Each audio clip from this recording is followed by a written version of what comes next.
इस वीडियो में हम सीखेंगे क्लास 6 साइंस का चैप्टर 8 बॉडी मूवमेंट्स। इस चैप्टर में हम जानेंगे कि हम अपने शरीर को कैसे मूव कर पाते हैं। इंसान का शरीर मसल्स और बोन्स से बने होते हैं, और अगर हम बोन्स की बात करें तो इंसान के शरीर में कुल 206 अलग अलग बोन्स होते हैं। बोन्स जो हैं कैल्शियम के बने होते हैं, जिस वजह से ये बहुत ही हार्ड होते हैं और ये बेंड नहीं करते। हम अपने शरीर के उन्हीं पार्ट्स को बेंड कर पाते हैं जहां दो बोन्स आपस में मिलते हों, जैसे कि नीस यानी कि घुटना, फिंगर्स यानी कि उंगली और शोल्डर्स यानी कि कंधा। क्योंकि यहाँ पर दो बोन्स आपस में मिल रहे हैं तो इन पार्ट्स को हम जॉइंट्स कहते हैं। अब बोन्स की शेप के हिसाब से हमारे शरीर में अलग अलग तरह के जॉइंट्स पाए जाते हैं, जिनके अलग अलग रेंज ऑफ मोशन होते हैं। अगर हम अपने हाथ और शोल्डर के जॉइंट की बात करें तो इस जॉइंट को बॉल एंड सॉकेट जॉइंट कहते हैं। यहाँ पर हमारे हाथ का बोन जो शोल्डर से मिल रहा है वो एक बॉल की तरह गोल है, जो शोल्डर के खोखले कटोरे जैसी कैविटी में फिट है। दूसरे जॉइंट्स के मुकाबले बॉल एंड सॉकेट जॉइंट में रेंज ऑफ मोशन काफ़ी ज़्यादा है। हम अपने हाथों को ऊपर या नीचे, लेफ्ट या राइट, किसी भी डायरेक्शन में मूव कर सकते हैं। और इस जॉइंट की बदौलत हम अपने हाथों को सर्कुलर पैटर्न में भी घुमा सकते हैं। हमारे थाई और हिप बोन भी बॉल एंड सॉकेट जॉइंट से ही जुड़े हैं, जहां थाई बोन का ball shaped part hip bone के कैविटी में फिट है। अगर हम एल्बो जॉइंट की बात करें तो इस जॉइंट को हिंज जॉइंट कहते हैं। यहाँ पर फोर आर्म की बोन जो है अपर आर्म बोन के कर्व में फिट है।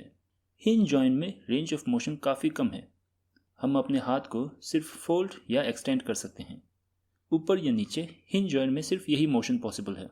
हमारे नीज और फिंगर्स भी हिंज जॉइंट से ही जुड़े हैं। अगर हम अपने स्कल की बात करें तो हमारा स्कल जो है वो 14 अलग अलग बोन्स के जुड़ने से बने हैं, लेकिन यहाँ ये बोन्स जो हैं इनका पोजीशन फिक्स्ड है, यानी कि ये मूव नहीं करते, जिस वजह से इस जॉइंट को फिक्स जॉइंट कहते हैं। हमारे चेस्ट एरिया में जो बोन्स होते हैं इंडिविजुअली उन्हें हम रिब बोन कहते हैं। ये रिब बोन्स आपस में जुड़े हुए हैं और मिलकर इन्हें हम रिब केज कहते हैं। हमारा हार्ट और हमारा लंग्स जो है वो रिब केज के अंदर पाए जाते हैं। रिब केज जो है इन इंटरनल ऑर्गन्स को बाहरी इम्पैक्ट से प्रोटेक्ट करता है। अगर हमारा बैकबोन की बात करें तो हमारा बैकबोन जो है वो 33 अलग अलग बोन्स से बने हैं, जिन्हें इंडिविजुअली हम वर्टिब्रे कहते हैं। इंडिविजुअली वर्टिब्रे का रेंज ऑफ मोशन काफ़ी कम है, लेकिन जब सभी वर्टिब्रे एक साथ मूव करता है तो रेंज ऑफ मोशन इतना होता है कि हम झुककर अपने पाँव तक को छू लेते हैं। हमारे कानों और नाक में कार्टिलेज पाए जाते हैं, जो हमारे कान और नाक को उनका आकार देते हैं। कार्टिलेज जो है वो बोन्स से अलग हैं। कंपेयर टू बोन्स कार्टिलेज इतना हार्ड नहीं होता, और अनलाइक बोन्स कार्टिलेज फ्लेक्सिबल होते हैं। अगर हम मसल्स की बात करें तो मसल्स का काम होता है कि मूवमेंट के दौरान वो बोन्स को खींचे। मसल्स दो स्टेट में पाए जाते हैं। एक्सटेंडेड स्टेट, जिस दौरान मसल्स पतले और लंबे होते हैं। एक एक्सटेंडेड मसल को रिलैक्स्ड मसल भी कहते हैं, यानी कि जो उसका नॉर्मल स्टेट है। दूसरा स्टेट होता है कॉन्ट्रैक्टेड स्टेट, जिस दौरान मसल्स जो हैं वो टेंस होते हैं और मसल्स मोटे और छोटे होते हैं। मसल्स जब कॉन्ट्रैक्ट करता है वो अपने से जुड़े बोन को अपनी तरफ पुल करता है, यानी कि बोन्स को खींचता है। सो बेसिकली मूवमेंट के लिए मसल्स का कॉन्ट्रैक्ट होना ज़रूरी है, तभी जाकर वो बोन्स को खींचते हैं। यहाँ मसल्स जो हैं एक लिमिटेशन फेस करते हैं। मसल्स अपने आप को कॉन्ट्रैक्ट तो कर लेता है, मगर वो खुद से अपने आप को वापस एक्सटेंड या रिलैक्स नहीं कर सकता। इस प्रॉब्लम को ओवरकम करने के लिए हर मूवमेंट में दो मसल्स इन्वॉल्व होते हैं, और ये दोनों मसल्स जो हैं वो सेम बोन से जुड़े होते हैं। सो जब एक मसल कॉन्ट्रैक्ट करता है तो दूसरा मसल एक्सटेंड होता है। फॉर एग्जांपल, जब हम अपने एल्बो को बेंड करते हैं तो इस मूवमेंट के लिए बाइसेप और ट्राइसेप मसल, इन दोनों का इस्तेमाल होता है। ये दोनों मसल्स हमारे फोर आर्म के बोन्स से जुड़े हुए हैं। एल्बो को बेंड करने से पहले जब हमारा हाथ खुला हुआ होता है तब हमारा ट्राइसेप मसल जो है वो कॉन्ट्रैक्टेड स्टेट में होता है, और बाइसेप मसल जो है वो एक्सटेंडेड स्टेट में होता है, यानी कि बाइसेप मसल जो है वो रिलैक्स्ड है। जैसे जैसे हम अपने एल्बो को बेंड करते जाएंगे, बाइसेप मसल जो है वो कॉन्ट्रैक्ट होता जा रहा है। क्योंकि बाइसेप मसल जो है वो हमारे फोर आर्म की बोन से जुड़ा हुआ है, तो वो कॉन्ट्रैक्ट होने पर फोर आर्म को अपनी तरफ ऊपर पुल कर रहा है। और क्योंकि ट्राइसेप मसल भी इसी बोन से जुड़ा हुआ है, तो बाइसेप जब कॉन्ट्रैक्ट हो रहा है उसी टाइम ट्राइसेप मसल जो है वो रिलैक्स हो रहा है, वो एक्सटेंड हो रहा है। तो जब हम अपने एल्बो को बेंड कर रहे हैं, अपने फोर आर्म को जब हम ऊपर खींच रहे हैं, तो इस टाइम पे सिर्फ बाइसेप मसल के कॉन्ट्रैक्ट होने से ये पुल हो रहा है, इसमें ट्राइसेप मसल का कोई रोल नहीं है। नेक्स्ट, जब हम अपने एल्बो को वापस खोलेंगे तो जब हम खोल रहे हैं तो हमारा ट्राइसेप मसल जो है, जो अभी रिलैक्स स्टेट में था, वो कॉन्ट्रैक्ट करने लगेगा। और जब ट्राइसेप मसल कॉन्ट्रैक्ट होगा तो वो फोर आर्म को वापस नीचे खींचेगा।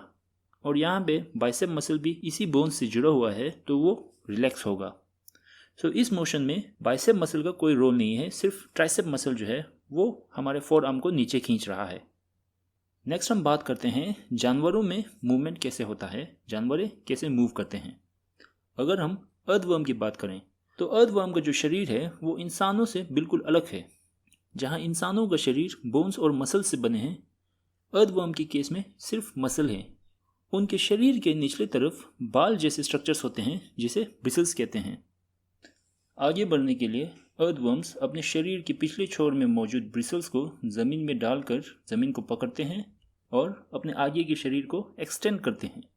नेक्स्ट, वो अपने आगे की तरफ मौजूद ब्रिसल्स को ज़मीन में गाड़ते हैं और पीछे की तरफ जो ब्रिसल्स जो ज़मीन में गाड़ा हुआ था उसे वो निकालते हैं और वो अपने आगे के शरीर को नाउ कॉन्ट्रैक्ट करता है, जिससे उनका पीछे का जो शरीर है वो आगे आ जाता है। और ये पैटर्न जो है एक्सटेंशन और कॉन्ट्रैक्शन का, ये कंटिन्यू करता रहता है आगे बढ़ने के लिए। अर्थवर्म की तरह ही स्नेल्स में भी बोन्स नहीं होते हैं। वो मूवमेंट के लिए अपने शरीर के निचले तरफ मौजूद फुट मसल्स को इस्तेमाल करते हैं। स्नेल्स का फुट मसल जो है वो एक वेव पैटर्न में मूव करता है, जिससे वो धीरे धीरे आगे बढ़ते हैं। जहाँ अर्थवर्म और स्नेल्स रेंगते हैं वहाँ मछली जो है तैरता है। अगर आप मछली के शरीर को देखोगे तो आप नोटिस करेंगे कि इनका शरीर का स्ट्रक्चर बोट के जैसा है। इनका सर और पूंछ पेट से पतला है। इस बॉडी शेप को हम स्ट्रीमलाइन कहते हैं। मछली का ये बॉडी शेप उसे पानी में आसानी से आगे तैरने में मदद करता है। मछलियाँ आगे तैरने के लिए अपने सर और पूंछ को ऑपोजिट डायरेक्शन में बेंड करता रहता है, कुछ एस शेप में। मछलियों के पास फिन्स भी होते हैं जिससे वो अपने शरीर को बैलेंस भी करते हैं और जिस डायरेक्शन में वो तैर रहे हैं उसे भी कंट्रोल करता है।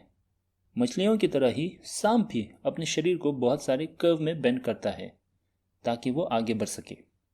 इसी के साथ हमारा बॉडी मूवमेंट का ये चैप्टर ख़त्म होता है।